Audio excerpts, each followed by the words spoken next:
Good morning, Jeff. Good morning, Michael. It's good to have you here. I saw you brought your fan base as well as your son. I did. Brought my heritage. Jeff, let's just get started by telling everybody about the event tonight. Just briefly, because we're going to keep going over that.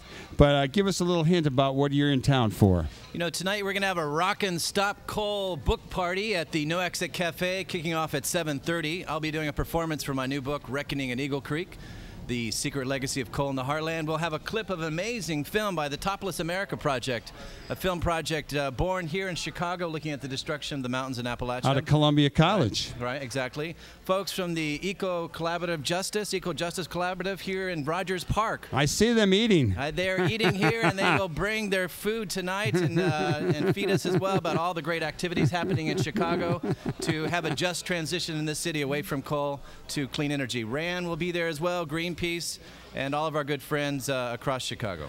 Well, Jeff Biggers, I first knew about you basically when you came through here and you did a reading for an earlier book that you did. What was the name of that book? It was called The United States of Appalachia. And then you know, I just was in passing because I didn't really know what was going on. I thought it was somebody else, and I was confused that day, I'll tell you honestly. Right. So you came back through town, and we hung out a little bit. I did a long interview with you about your book on the Sierra Madre, and which is still in the can. We have not used it yet, but someday it'll be out there for the masses. Great. But you know, you came back and you talked about coal in the heartland, and we did that interview about your book on the Sierra Madre. How about you telling our listening audience who you are, where you came from, what you are about, and what inspires you, who influenced you, any of those kind of things? Oh, big question there, Michael. In a nutshell, open-ended. Open-ended.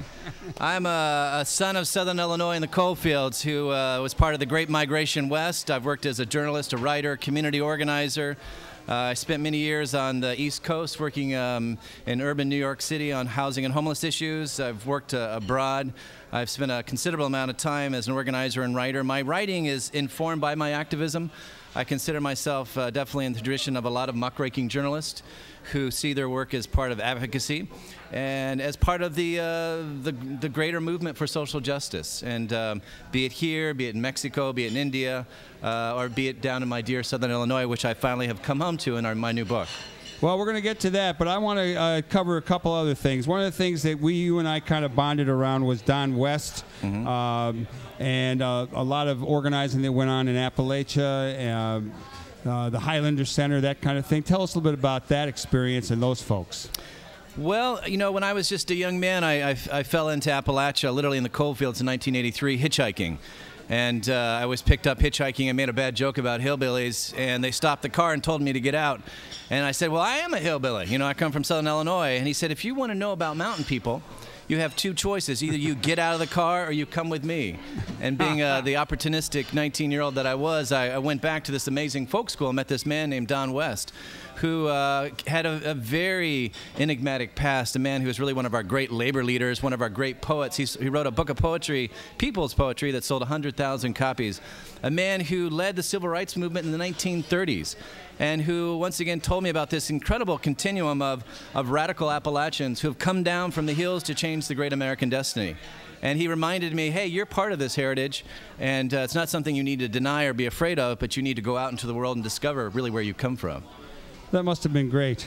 You know, Don West was amazing. Here's a man who created the Highlander Folk School in 1932 that went on to train the shock troops of the civil rights movement that gave us We Shall Overcome, the people who basically are responsible for pushing the labor and civil rights and equal movements to be much more fervent to take on the status quo. So you see a really strong connection between the Appalachian movements and the civil rights movements. Oh, completely. The civil rights movement came out of the labor movements. Even people like Rosa Parks, you know, who said, I don't know what to do here in the Confederacy. And so she came up and she went to a training at Highlander Folk School. And she said, finally, I've met white people I trust. And of course, the first schools to desegregate in the South were from the Mountain South.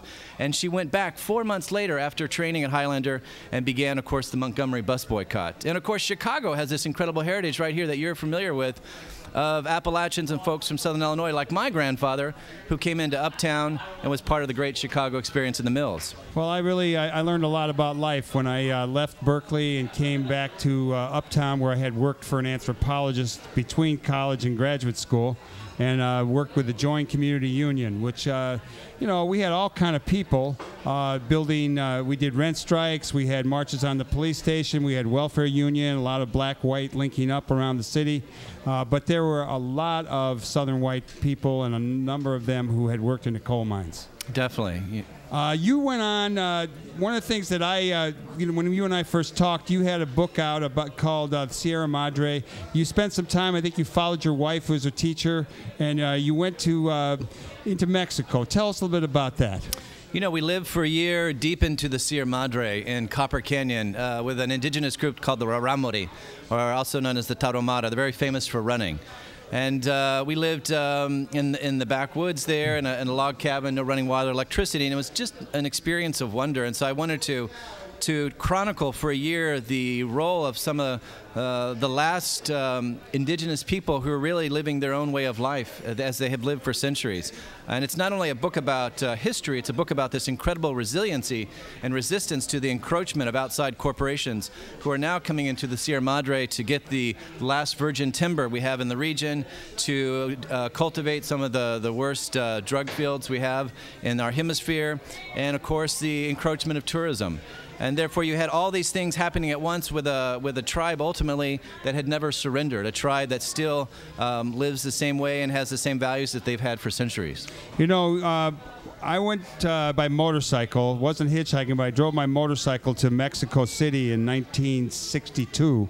And while I was taking an anthropology class at a school called Mexico City College, I had a professor who, I think his name was Butterfield. I don't know if he's written books or not, but he talked about the Tarahumara, and he told a story about how they were great runners and they would run for days. And that in the 30s, for the Olympics, the Mexican government recruited them to train and run for the Olympics, but they didn't go for it because the race was too short. Exactly. Had you heard that story? Oh, they're used to running, for 40, 60 kilometers. They do these races, and they not only run, but they kick a ball with them throughout the whole thing, going through elevations of 8,000 feet down to the canyons and back. And so their physiognomy, their structure, and their ability to run, it really has astounded the rest of the world.